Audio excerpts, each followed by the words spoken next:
Oi, gente, tudo bem? Meio de semana, tá friozinho aqui na região sudeste sul. Eu acho que vale uma dica de livro, já que a gente está em casa curtindo um pouquinho do inverno. E hoje eu queria indicar, na verdade, uma biografia. Eu gosto muito de biografia, tento ler sempre.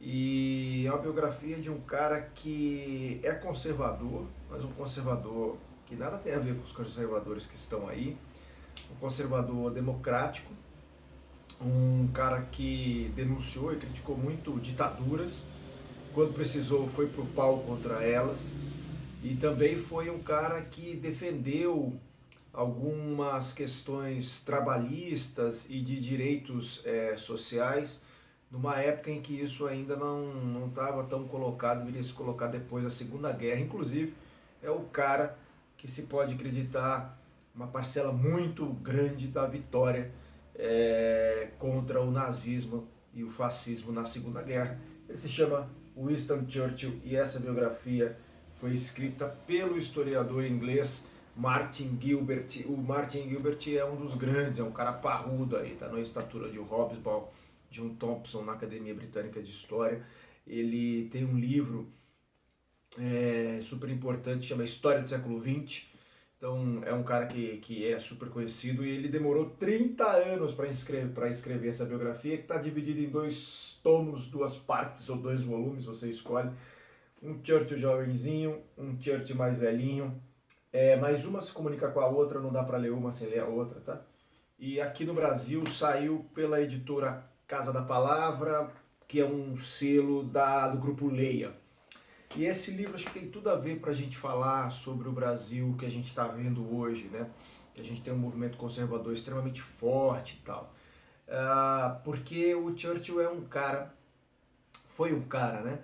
Que esteve liderando seu país num momento muito decisivo. Ele foi primeiro-ministro em dois momentos. Ele foi primeiro-ministro durante a Segunda Guerra Mundial e ele foi primeiro-ministro depois, no começo do reinado da Rainha Elizabeth II. Inclusive, o interessante naquela série The Crown tem uma participação ali muito caricata do que seria o Churchill na sua relação com uma então jovenzinha Rainha Elizabeth. É curioso, né? A rainha tá velhinha hoje, mudou um pouco o lado do riso. E ele está muito melhor retratado num filme do Gary Oldman, A Grande Decisão, que retrata ali os momentos do Churchill antes da declaração de guerra à Alemanha, que ocorreu em 1940. Então, assim, o Churchill é um cara que ao longo da década de 30 denunciou muito o nazismo e o comunismo stalinista. E ele foi muito ridicularizado nesse período, porque ele criticava o movimento nazifascista como aberrações da Europa, que a Europa tinha uma tendência muito mais se tornar uma região democrática do que uma região em que governos totalitários teriam predominância. E ele foi o cara que ficou o tempo inteiro dizendo isso para o público britânico, foi muito ridicularizado. Ao mesmo tempo, o Churchill teve uma carreira parlamentar, né, nesse modelo parlamentarista britânico de mais 6 décadas, na verdade. Ele ficou aí 60 anos na política, ele viveu um pouquinho mais de 80. E o Churchill era o cara que teve vários papéis ao longo do século, ao longo desse período. Ele começou a carreira política no final do século XIX e terminou ali nos anos 50. E ele foi ministro, por exemplo, ele foi na área do trabalho, um cara que foi negociar greves entre trabalhadores industriais ingleses e as empresas do lado dos trabalhadores, tentando evitar demissões, evitar a agressão da polícia contra os grevistas. O Churchill articulou nesse período aí, que é do entreguerras, uma legislação um pouco mais humana da regulação do trabalho no comércio, que era algo muito feroz contra os trabalhadores. Ele teve lá atrás uma visão de que a Inglaterra precisava desenvolver uma base social para que todo mundo tivesse o mínimo de dignidade estabelecida para conseguir, a partir daí, se desenvolver. Isso mais tarde, depois da guerra, é que veio a ser o estado de bem-estar social.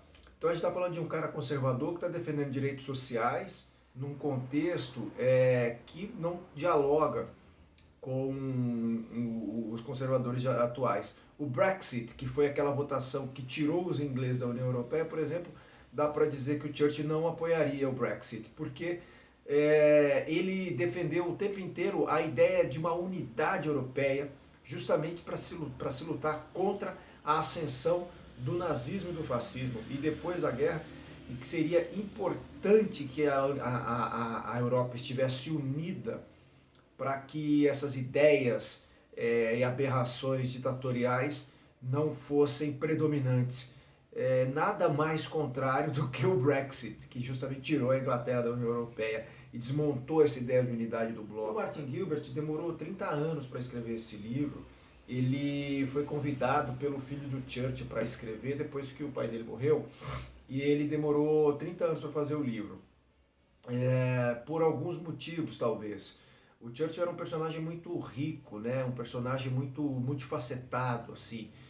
Ao mesmo tempo que era uma pessoa que tinha ideias, como a gente vê, que são ideias para sua época muito adiantadas, não dá para chamar de progressistas, no sentido que a gente entende o que é progressismo hoje, mas dá para dizer que são ideias que não estão colocadas para o seu tempo, estão olhando um pouco mais adiante. Então, por exemplo, ele olhava para a Inglaterra pós-Primeira Guerra e via que aquela ideia colonial de um Reino Unido com colônias e protetorados, isso já era letra morta. Ele via a independência da Índia como algo inevitável, como de fato aconteceu depois com o movimento liderado pelo Gandhi. Ele via a questão da região da Cisjordânia, Palestina, como algo que precisava de uma solução, porque ia acabar em conflito, que é o que a gente vê até hoje, né? Ali Palestina, Israel, que na verdade é uma bomba relógio que solta faíscas o tempo inteiro. Então ele estava olhando alguns cenários e tentando visualizar o que a Inglaterra poderia fazer para continuar um país relevante ao mesmo tempo em que teria que modernizar a sua visão, sua colocação no mundo. Não quer dizer que o Churchill era um cara bonzinho, tá? Não quer dizer que o Churchill era um cara legal com todo mundo, nem que ele era um estadista fantástico. O Churchill, por exemplo, foi muito criticado na sua época, inclusive chegou a sofrer um atentado físico, porque ele era um cara contrário, ele não fez nada para a inclusão das mulheres na política, que era uma agenda que veio da década de 10, década de 20, muito forte, e ele foi muito criticado ao longo de toda a sua vida por não ter feito nada e também nunca se posicionou muito claramente sobre isso. Então isso é uma mancha muito forte na vida do Churchill. E o Churchill era um cara aristocrata, que vinha de uma família de tradição política, o pai dele foi parlamentar, foi ministro. O Churchill foi um cara que foi militar, mas em momento nenhum usou o seu militarismo para poder dizer que ele era capitão. O Churchill foi da cavalaria, lutou, sabe, assim, em guerras pela Inglaterra, inclusive trabalhou na Índia. Foi preso, fugiu de uma prisão militar quando era jovem. Foi correspondente de guerra. O Churchill era um exímio escritor, por isso que ele era um grande orador. Ele é de uma época pré-rádio, ali, da época do rádio, pré-rádio, um pouquinho final do século XIX, pré-época do rádio. Então a escrita, a arte de falar é muito importante. E ele escreveu muitos livros, ele escreveu muitas reportagens no fronte de guerra. Ele escreveu um livro sobre a história da língua inglesa que virou um clássico. E o Churchill ganhou o Prêmio Nobel de Literatura em 1953 por causa dos seus muitos escritos. Inclusive, ele tem ali os seus escritos de memórias da Segunda Guerra Mundial, que é considerado uma baita obra. Eu não li ainda, eu tenho aqui, mas ainda não li. Lerei e depois haverá resenha. Mas o Churchill é um cara que é importante nesse contexto que a gente tem conservadores tentando justificar o injustificável, como, por exemplo, essa ideia de que todo mundo pode estar armado, essa ideia de que ditadura, quando é para o mercado, beleza, mas quando é de esquerda, não é beleza. Assim como também a esquerda tem dificuldade de criticar ditaduras como a cubana, ou de chamar o Maduro na Venezuela de ditadura. Então, há um lado chucro nas duas pontas, mas ele tem essa visão de que é possível ter os seus valores conservadores, brigar por ele, mas tem coisas que são universais. A liberdade e a democracia são essas duas coisas universais que ele está falando. E isso diferencia muito, porque o Churchill se levantou contra o nazismo muito antes do mundo ver o nazismo de perto. E ele está fazendo isso e está sendo ridicularizado. Quando a Inglaterra, o Reino Unido declara guerra, a Alemanha, a Grã-Bretanha sofre por 2 anos bombardeios diuturnamente dos alemães. Os americanos entraram na guerra muito tempo depois e deixaram a Inglaterra sangrando sozinha depois que a França caiu, depois que boa parte da Europa caiu. E o Churchill, apesar de ele ser contra ditaduras e crítico do comunismo, ele chamava o Stalin de urso, ele foi à Rússia negociar com Stalin a entrada da Rússia na Segunda Guerra, o que acabou acontecendo quando os alemães tentaram invadir a Rússia. E ele foi lá e o Stalin falou para ele, precisa de bota, sapato, precisa de meia, precisa de calça, porque meu soldado está andando descalço, está andando quase nu, e eu não tenho como enfrentar uma guerra. E ele foi tentar articular os americanos para ceder também petróleo, combustível, né? E armamentos para a Rússia. Os americanos ficaram reticentes, só entraram efetivamente na guerra depois que os japoneses atacaram Pearl Harbor em dezembro de 41.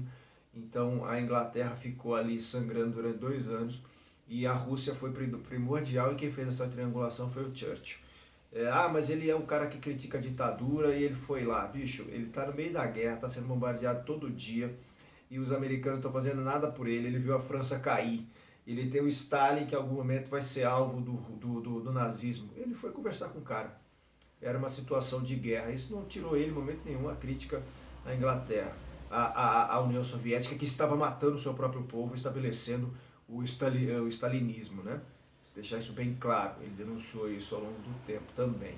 E o Churchill é um cara de um espírito extremamente democrático, que ao vencer a Segunda Guerra, o que ele fez? Ele colocou o seu cargo à disposição numa nova eleição, perdeu e saiu, e se retirou aí desse momento decisivo, que foi a consolidação da criação, por exemplo, da OTAN, dos organismos internacionais como a gente conhece hoje, inclusive a ONU. Ele era um defensor lá atrás da Liga das Nações. Então o Churchill é esse personagem que está defendendo coisas, e que, o cara ganhou o prêmio Nobel, o cara derrotou o Hitler, o cara chamou o Stalin para ir para a guerra, o cara articulou com o Roosevelt a entrada dos americanos na Europa. É um personagem importante do século XX, vale a pena conhecer. Essa biografia é bem escrita, o texto é suave, claro, sem rococós acadêmicos e bem fácil de ler, tá? Procura, vale a pena dar uma lida. Dá mais ou menos 1000 páginas os 2 livros, um pouquinho mais. E tem uma frase final aqui que eu gosto muito, que tem a ver com essa era das fake news, que é quando a Inglaterra está sendo bombardeada, ele faz um discurso para a Inglaterra e ele termina com uma frase que ele disse, que é o seguinte: em tempos de fake news ela é valiosa. É grande a força da difamação, mas a verdade ainda tem o seu poder.